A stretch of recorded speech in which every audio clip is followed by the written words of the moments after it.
Déménagez en toute sérénité avec AGS, spécialiste du déménagement en Outre-mer. Numéro 1 dans les dom-toms, AGS offre des services de qualité. AGS expédie tous vos colis, conteneurs personnalisés ou partagés à des prix compétitifs et prend en charge le transport de votre véhicule depuis sa propre plateforme jusqu'à sa destination. AGS s'occupe de toute la documentation douanière. AGS, le meilleur conseil et le meilleur prix. Demandez votre devis gratuit sur notre site ags-déménagement.com. ags-déménagement.com.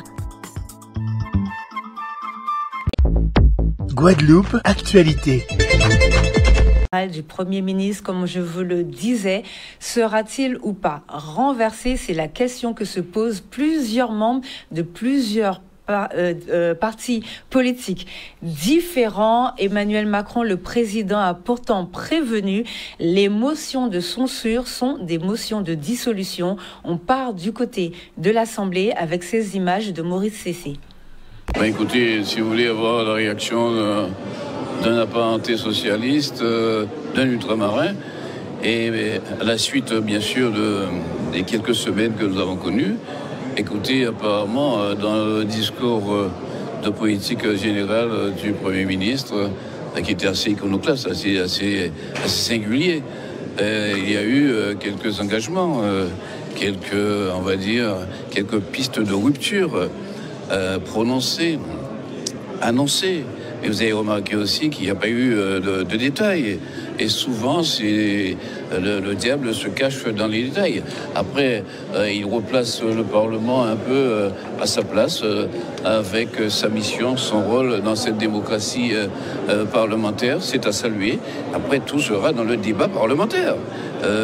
Bien sûr, le combat que nous avons mené, non seulement pour faire entendre la souffrance des petites gens, et disons ce que le drame aussi qu'avait, causé ce débat l'absence de débat sur la retraite, ça revient. Il annonce un peu ses intentions, comme vous avez entendu. Cela peut être salué, mais il faudra voir un peu quelle majorité, ou quel bloc central, ou quelle plateforme de cohésion qui portera tout cela.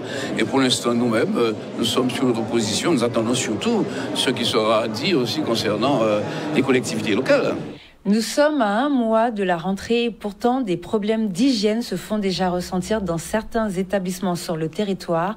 Les enseignants sont inquiets, les agents sont en retrait et demandent à ce que leurs conditions de travail soient respectées. Plus de détails dans ce sujet de Solène Fèvre. Plusieurs signalements de rats dans le collège ont été faits. Et hier, ça a abouti au fait que les professeurs ne se sentent plus dans une situation où ils travaillent dans des bonnes conditions d'hygiène. Donc hier, ils ont fait un retrait de cette situation de travail et l'administration a communiqué en disant qu'une dératisation allait être faite. Et ensuite, on a reçu un message nous disant que les cours allaient reprendre ce matin.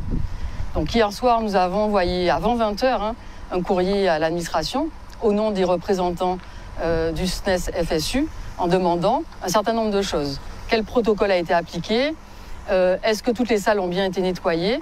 Et est-ce que l'on va vérifier, avant que l'on prenne nos classes, donc demain matin, qu'il n'y ait pas de souillure, qu'il n'y ait pas d'excréments de rats, qu'il n'y ait pas de cadavres de rats? Zéro réponse. Les collègues viennent prendre leur classe ce matin et constatent la présence d'un rat mort. Donc là, vous imaginez que ça met en doute les conditions d'hygiène et de salubrité dans le collège. Et donc, on est dans cette situation où on a réécrit un courrier au chef d'établissement ce matin pour demander un certain nombre de choses. On veut avoir des informations sur est-ce qu'un nettoyage complet et vérifiable des espaces ont été faits. Est-ce qu'il y a une information sur les mesures mises en œuvre pour rétablir les conditions de travail normales? Et on a en fait des réponses orales. Nous attendons des réponses écrites aussi à nos courriers. Et une communication transparente, aussi bien pour les personnels, les agents et les parents d'élèves, pour qu'on puisse venir travailler dans des bonnes conditions d'hygiène. Parce qu'on sait que la présence de rats, c'est potentiellement de la leptospirose, donc c'est grave. Les collègues se sont mis en retrait de leur situation de travail, donc ce qui veut dire qu'il n'y a pas eu de cours. Et en fait, je crois que cet après-midi, il y a peu d'élèves qui sont là, puisque les parents sont venus les chercher. Tout ça, vous voyez, on aurait pu éviter cela avec une communication claire. S'il fallait encore une matinée où le collège était fermé pour vérifier qu'on ramasse bien les cadavres, on est bien désinfecté, il aurait fallu le faire. Mais on est dans une situation de manque de communication et du coup, ça nous met dans une position où on doit, encore une fois, revendiquer nos droits. On veut juste pouvoir travailler dans des conditions correctes. Connaissez-vous TEDx ? C'est un groupement d'événements locaux organisés de façon indépendante qui rassemble les gens pour partager une expérience du type TED. TED, ce sont les fameuses conférences américaines qui rassemblent des brillants esprits qui partagent leurs idées dans leur domaine d'activité avec tout le monde. Un sujet d'Olivier Félix. Conférence que nous organisons chaque année, un guichet fermé, toute la salle du Cinestar est remplie.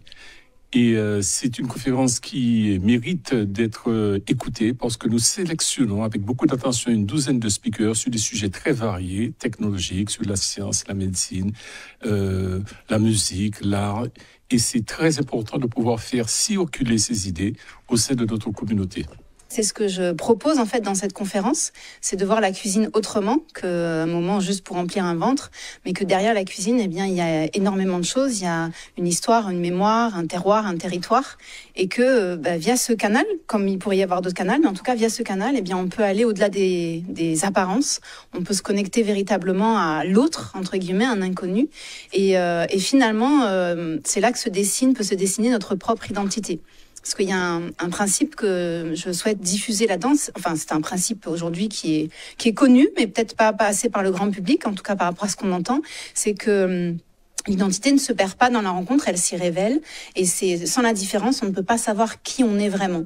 Et donc la cuisine, avec la différence dans la cuisine, cuisiner avec un autre, un inconnu, nous permet d'apprendre énormément de choses sur nous-mêmes. Toutes les conférences sont enregistrées et elles sont vues à de nombreuses reprises sur le net, sur YouTube. Nous respectons un cahier des charges de TED International et le public réserve très tôt sa place pour pouvoir assister aux prochaines conférences. Lorsque nous avons mis la billetterie en ligne, en 8 jours, tous les billets, toutes les 450 places étaient déjà vendues. Alors, ce que j'aimerais derrière, c'est effectivement rendre le monde meilleur. C'était un peu la conclusion avec une simple recette, mais d'ouvrir sa cuisine, en tout cas, de favoriser des moments de partage, d'encourager les connexions, de pouvoir effectivement dissoudre un peu nos barrières mentales, en fait, qui nous empêchent de nous connecter véritablement à l'autre, parce qu'en fait, je souhaite la paix.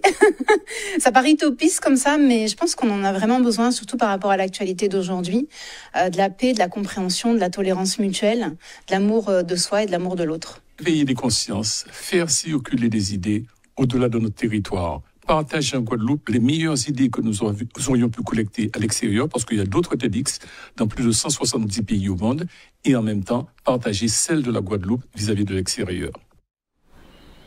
Un atelier pour partager et échanger sur les métiers de la production dans la Caraïbe s'est tenu en Guadeloupe. Comment faire et pourquoi réfléchir surtout au développement de ces divers métiers? Un reportage de Solène Fèvre.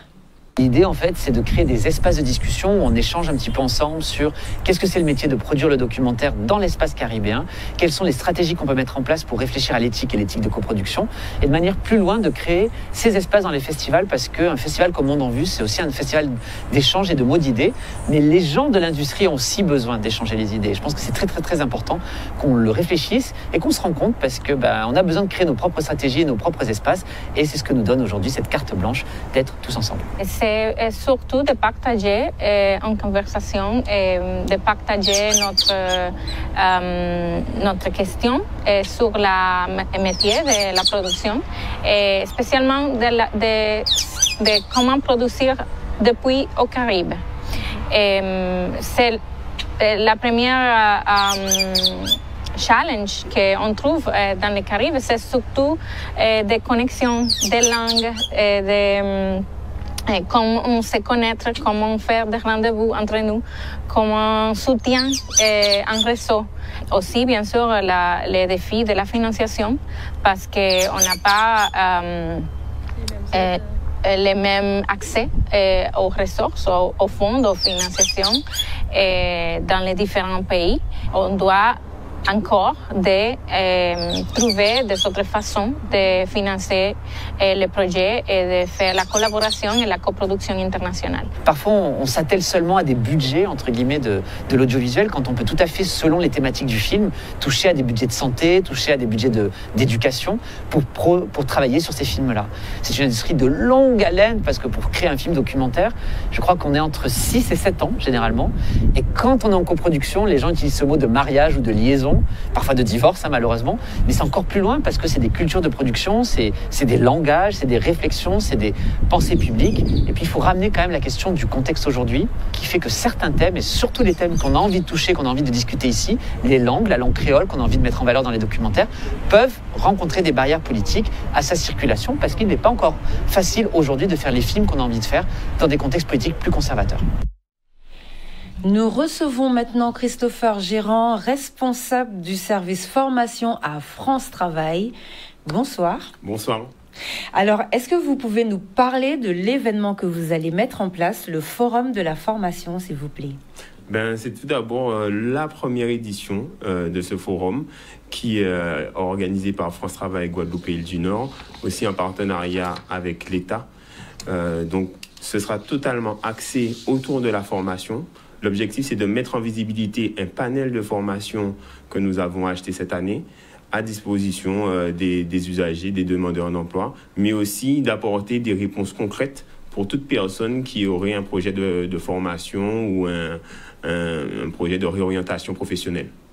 Alors, est-ce que vous vous souvenez de quelques formations que vous avez achetées cette année qui pourraient être intéressantes pour les téléspectateurs? Alors, il faut savoir déjà que on a vraiment axé l'achat sur plusieurs secteurs.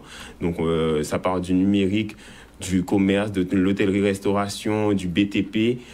Ça concerne 170 formation collective, donc ça va de 8 à 16 places maximum. Et effectivement, on va sur l'agent d'accueil touristique, par exemple. On peut aller aussi sur le chef d'équipe en bâtiment, donc des postes d'encadrement qui manquent sur le territoire. C'est une analyse qu'on a faite en fait avant le lancement du marché, qui nous a permis, avec plusieurs études, dont des études d'État comme ou régionales, comme par exemple les études sur les besoins de main-d'œuvre, donc axées sur le besoin du territoire et les remontées des entreprises, qui nous ont permis de sélectionner divers secteurs et divers métiers sur lesquels ensuite on a accès à l'achat de nos formations. D'accord. Et au niveau plus globalement, en Guadeloupe, ça se passe comment au niveau de la formation, au niveau de Pôle emploi? Au niveau de manière plus générale, c'est plusieurs dispositifs qu'on met à disposition des demandeurs d'emploi. C'est-à-dire en fonction du projet du demandeur d'emploi, dès que le demandeur d'emploi a validé son projet, on va l'accompagner et soit vers des actions de formation collective, celles qui seront mises en valeur pendant ce forum, soit tout simplement vers des actions individuelles où on va s'adapter en fonction du besoin du demandeur d'emploi et des différents dispositifs de financement qui peuvent exister. Par exemple, il y a un dispositif de financement individuel qui existe où l'entreprise a une offre qu'il nous propose, et il y a un demandeur d'emploi qui, lui, a juste besoin d'un complément de formation. Ça s'appelle la préparation opérationnelle à l'embauche. Nous, on fait en sorte de mettre tout en œuvre pour que le demandeur d'emploi soit formé parfois directement en entreprise, et ça permet un retour à l'emploi plus efficace. D'accord. Alors, est-ce que vous pouvez nous expliquer comment va se dérouler l'événement? Le déroulé de l'événement, en fait, on a mis en place tout un parcours. C'est pour ça qu'on l'a appelé une route pour l'emploi. L'objectif, c'est de mettre en place vraiment plusieurs stands où toute personne ayant un projet de formation pourrait s'y retrouver. Si vous avez un projet d'orientation, vous avez un projet sur la réorientation professionnelle, vous aurez un stand sur l'orientation où il y aura des psychologues du travail, des conseillers d'évolution professionnelle qui vont vraiment vous accompagner, puisqu'ils ont l'expertise pour et qui sont outillés pour, ils vont vous accompagner et vous apporter les conseils dont vous avez besoin pour votre projet professionnel. Ensuite, on a aussi réuni dans un même lieu tous nos partenaires, c'est-à-dire que vous allez retrouver le conseil régional, vous allez retrouver le conseil départemental, Cap Emploi, la mission locale et bien sûr la DOM, tous ces partenaires qui vont aussi mettre à disposition leur offre de service le même jour. L'objectif, c'était vraiment d'axer les choses pour que une personne qui puisse venir sur ce stand, surtout une personne qui est à la recherche de formation, qui a un besoin de formation, puisse vraiment trouver des éléments pour l'accompagner dans son projet. D'accord, alors on va inviter le public, hein. Je suppose que c'est tout public, c'est quel tout que soit l'âge. Ça se déroule au CBC, le Caribbean Business Center, à l'ex-WTC, de 8h à 17h à Jarry. Donc on invite toute personne, et comme je le dis, c'est vraiment l'événement clé pour une personne qui est en recherche de besoin de formation ou qui a un projet de professionnel où il y a un besoin de formation qui ressort. Donc rendez-vous ce jeudi 16 octobre à partir de 8h du matin.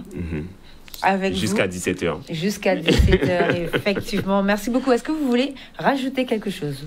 Non, juste dire aux gens de venir nombreux, car ils pourront trouver une réponse, en tout cas, s'ils ont un projet de formation, ils pourront trouver une réponse à leurs interrogations. Merci beaucoup. Merci à vous. Et sans transition, nous partons du côté de Petit-Bourg pour la semaine du goût, où les élèves sont partis à la rencontre des abeilles afin de découvrir le miel, un reportage de Michel Depape. Chaque année, on tient à sensibiliser les enfants dans le cadre de la semaine du goût, parce que c'est national, sur les produits locaux du terroir. Donc c'est vrai qu'aujourd'hui, nous avons la chance de travailler en collaboration avec la CNBT sur le miel. Qu'est-ce que le miel? Donc c'est vrai que nous, on consomme du miel, mais sans savoir l'intérêt et les bienfaits que cela peut produire. C'est vraiment l'occasion justement de mettre à l'honneur le miel déjà de Petit-Bourg, mais aussi permettre aux enfants de mieux comprendre le rôle l'importance des abeilles dans notre environnement, et qu'ils puissent demain transmettre ces éléments-là. Donc ce matin, j'ai pu faire une petite intervention de manière à vraiment mettre à l'honneur tout ça avec des petits jeux et du matériel aussi par la même occasion. Qu'est-ce que tu as vu aujourd'hui en ce qui concerne les abeilles? Qu'est-ce que tu as appris? J'ai appris qu'ils font du miel déjà.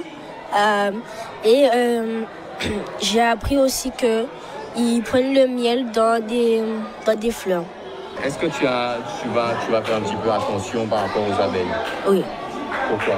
Parce que ça m'intéresse et j'ai envie de savoir plus sur les abeilles. J'ai assisté à participer à la semaine du goût. C'est pour pouvoir faire connaître le monde des abeilles aux enfants. Et surtout connaître la diversité que nous avons. Et surtout prendre conscience de la biodiversité et de l'or vert qui nous entoure. Donc de ce fait, en fait, il faut sensibiliser dès le plus jeune âge les enfants sur les pollinisateurs. Leur importance surtout dans la nature et le bien-être que ça va apporter pour plus tard. Et donc c'est là que nous faisons découvrir aujourd'hui le monde des abeilles à travers différents ateliers, des ruches pédagogiques pour qu'ils puissent s'identifier et observer ce que c'est les abeilles dans son environnement. Toujours pour la semaine du goût, cette fois au Lamentin, où plus de 6000 élèves ont pu comprendre, apprendre, découvrir et déguster toujours la production de miel local et parler des métiers d'apiculteur. Un reportage d'Olivier Félix. L'abeille et le miel. L'abeille est un insecte volant, couleur jaune-brun. Elle mesure pas plus d'un centimètre et demi. Seules les femelles piquent avec leurs dents. Les mâles ne font rien et la reine donne naissance à toutes les abeilles de la ruche. Les différents métiers des abeilles sont ouvrières. Les ouvrières font travail jour comme de nuit. Elles élèvent une nouvelle reine si la reine meurt un jour. L'objectif pour la CNBT est de pouvoir faire découvrir aux enfants des produits du terroir, des produits à haute valeur ajoutée. Ça fait déjà 3 ans que nous menons ce type d'opération. Nous avons commencé avec le fruit à pain, puis avec la vanille, et cette année, c'est le miel. C'est très important pour la Picbois d'être ici aujourd'hui, avec le concours de la CNBT qui nous a sollicité sur cette opération. Donc, c'est venir à la rencontre de nos jeunes consommateurs. Ça, c'est quelque chose qui nous tient vraiment à cœur, les éduquer, les sensibiliser au miel, un produit de notre terroir. Le miel, c'est une chose fabriquée par les abeilles, qui est pris par le pollen et le nectar des fleurs. Le miel, parce que c'est un produit, comme je le disais, de haute valeur ajoutée et que 50% de la production de miel de Guadeloupe se fait en Nord-Basse-Terre. Donc, c'est un produit que nous avons choisi pour ces raisons et également pour pouvoir faire découvrir aux enfants ce produit local, parce que 60% du miel que l'on consomme en Guadeloupe est importé. Là, c'est l'abeille, les fleurs. Là, c'est la ruche avec les alvéoles. Là, c'est le miel. Là, c'est les royales. Là, c'est les bébés. Et là, c'est la cire. Et avec ça, on fait après le miel. Alors, la filière apicole rencontre des difficultés, bien entendu, donc, comme beaucoup de filières agricoles. D'ailleurs, cette année, la filière apicole, on n'a pas eu de grande quantité en termes de miel. Mais en termes de qualité, la qualité sera là cette année, comme d'habitude. Nous avons décidé de travailler avec les écoles parce que justement, les enfants, c'est l'avenir et que, en commençant avec eux, demain, ce seront de futurs consommateurs, peut-être aussi de futurs apiculteurs. Et on voit que depuis 3 ans, ils sont très réceptifs grâce au travail que l'on fait avec les communes, qui font très bien le relais. Donc les enfants appréhendent bien, les cuisiniers jouent le jeu et préparent des mets excellents aux enfants et tout le monde est content et on atteint cet objectif éducatif sur les produits de chez nous. Toute la récolte des butineuses doit être rangée dans la ruche. Les ouvrières se passent le nectar de bouche en bouche. Il se transforme ainsi en miel, puis elles déposent le miel ainsi que le pollen dans des petits ustensiles. Et pour finir, félicitations au club Danketsu Club Judo qui obtient son label de bronze. Direction Capesterre-Belle-Eau avec ces images d'Olivier Félix. Ça fait chaud au cœur, c'est vraiment un vrai bonheur. Donc oui, je suis contente. On s'est bien démenés, les parents nous ont beaucoup soutenus. Et puis les enfants, franchement, c'est grâce à eux aussi. On fait tout pour de toutes les façons. On fait tout pour arriver. C'est un plaisir, je dirais, déjà en tant que Guadeloupéen, en tant qu'Antillais. Mais je ne peux pas parler de sport puisque, je veux dire, avant d'être un entrepreneur, je suis d'abord un éducateur sportif. Donc, quand on parle de sport, c'est naturellement que nous répondons présent. Et puis, ce que nous souhaitons, c'est que toutes nos entreprises guadeloupéennes comprennent que nous devons jouer ce rôle. Parce que si nous voyons forcément par moment des meurtres, des accidents, de la drogue, il faut juste comprendre que l'éducateur que nous sommes des éducateurs, nous sommes d'abord des parents. Et la vie ne peut pas, quelque part, se caractériser par de l'argent. Donc, on se veut un groupe moderne, un groupe qui pense famille d'abord. Parce que ce n'est que la famille pour marquer la ceinture et naturellement la spiritualité. Donc c'est avec plaisir que nous sommes là ce soir. Et je dis bravo à Capesterre, bravo à cette association. Et c'est tout naturellement que nous sommes là. Et ce soir, c'est avec plaisir que nous sommes à Capesterre pour le sport, pour nos enfants et surtout pour nos familles. C'est une fierté pour moi, c'est une fierté pour la Guadeloupe, c'est une fierté bien sûr pour la Fédération française. Car il faut savoir que il y a beaucoup de prétendants et il y a très peu d'élus. Donc aujourd'hui, ce label est déjà on va dire, un grand bonheur pour nous, pour la ville de Capesterre, qui est, je rappelle, un peu notre partenaire au niveau de la Ligue de judo. Et c'est aussi le travail d'un prof, Étienne Laurentia, qui œuvre sur la ville depuis quelques années. Et je suis content pour ça, je suis content pour le club, content pour le prof et aussi pour tous les jeunes de Capesterre qui aujourd'hui, avec ce label, j'espère, iront chercher encore plus loin. Aujourd'hui, comme je le disais précédemment, Capesterre-Belle-Eau, c'est la ville d'accueil du judo et ça nous tenait à cœur de pouvoir faire quelque chose avec la ville de Capesterre. Et aujourd'hui, ça sera le dojo régional qui sera dans le rond-point de la Cassavie. Outremernews.fr, le site de l'actualité Outre-mer, 24 heures sur 24 et 7 jours sur 7. Retrouvez la chaîne Outremer News sur YouTube.